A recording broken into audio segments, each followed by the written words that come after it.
What's going on, everybody? This is Jacob Shoup. You're watching the Tom O'Brien Show. We're going to be joined today by Tim Ord of the Ord Oracle in the second and third segment. Basically sideways right now in the SPY, but quite a lot of, I say volatility, but I mean, you see in the beginning of the day, right? I mean, you had a massive sell-off, you had some movement to the upside, hit that 570.90, and then just kind of steady selling. It's just like a weak kind of market. To be honest, you have a lot of questions going around now about the validity or at least the necessity of spending as much as some of these hyperscalers are spending on data centers. You know, that was a big portion of this play, at least in the market, and that's kind of evaporating a little bit. And again, whether or not that's accurate, of course, you have Alibaba's CEO talking about it. I'm sure he has his own reasons for saying those things that are not solely, just an objective analysis. But no doubt these are things that got tons of money pumped in, right? And if it comes out that, hey, listen, we can really just get this kind of consumer A out on things, like distilled versions, it really does bring into question, is that necessary? So, I think probably need some more data. Something that is important to bring up is, at least with CoreWeave, right? They're having their IPO launching.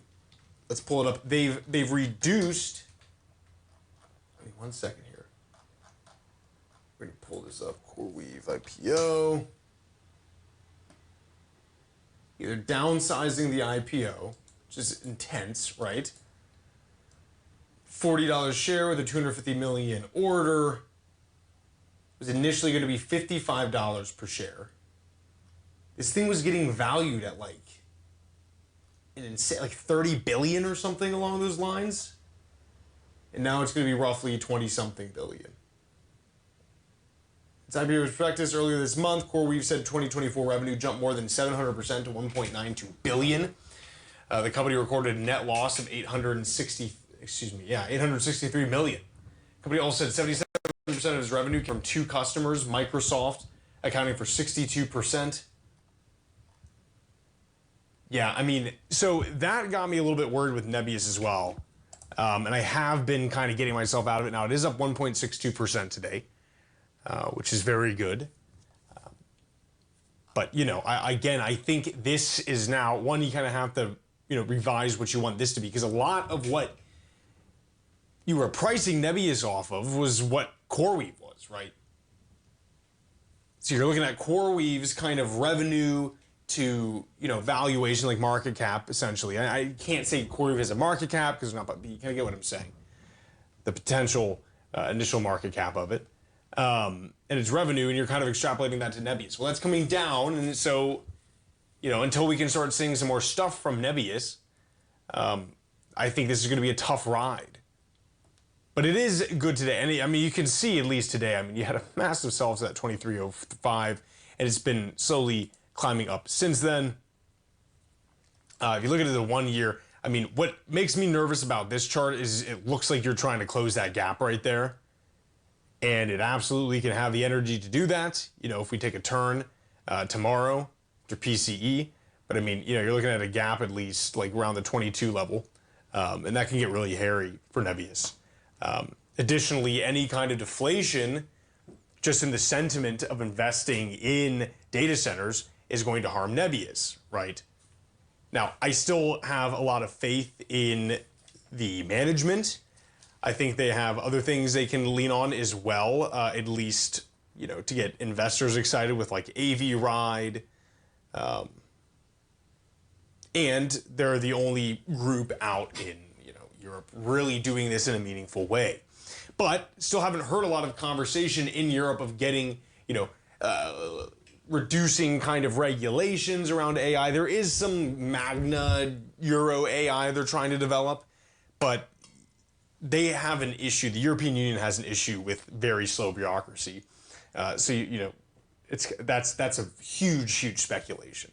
But as it stands now, like if you're in Nebius, just kind of watch what's going on with the rest of the market. I think this is a tough time right now. I mean, it's the same thing with like Nvidia, right? I mean, Nvidia's coming off today. It's just a weak market. I think you're just having liquidity leave.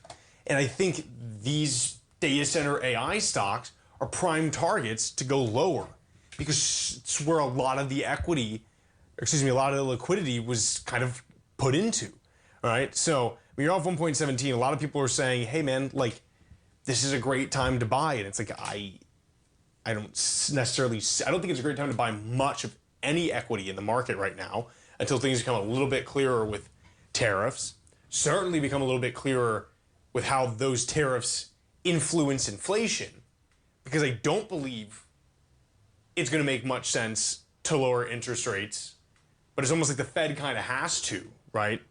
And I think that will make inflation worse at a time where the U.S. GDP is experiencing contracting growth, at least target-wise, and I think the tariffs also can kind of contract growth. So, yeah, I don't know. I think right now it's just kind of, I mean, I'm definitely not buying much of anything. Some of the junior miners were very interesting. NAC has been seeing some fantastic movement to the upside over the past few days. You had about 2 days of breathing there. Even today a little bit, you're a little bit lower, but I mean, this has rallied up 5.91. Goro is not doing as well today, but still up 3.35%. Almost like double topping a little bit, which is kind of spooky. Yeah, I don't know. I think this is just a weird time. We have PCE tomorrow. That's going to, mean a lot. But I mean, if you guys have a different opinion or perspective on this, let me know. But it's, if you're getting higher inflation targets, right, for the year, I mean, what sense does it make for the Fed to, and the economy is obviously still somewhat resilient. I mean, we're starting to see cracks, definitely, with downward revision in GDP. But what sense does it make to get to, something like a 3.9% federal fund rate? I also don't see, I mean, what is the 10-year doing right now? So, I mean, you're off a little bit. You're hovering around 4.3. So anyway, folks, you stay right there. We'll be right back with Tim Ward after the break.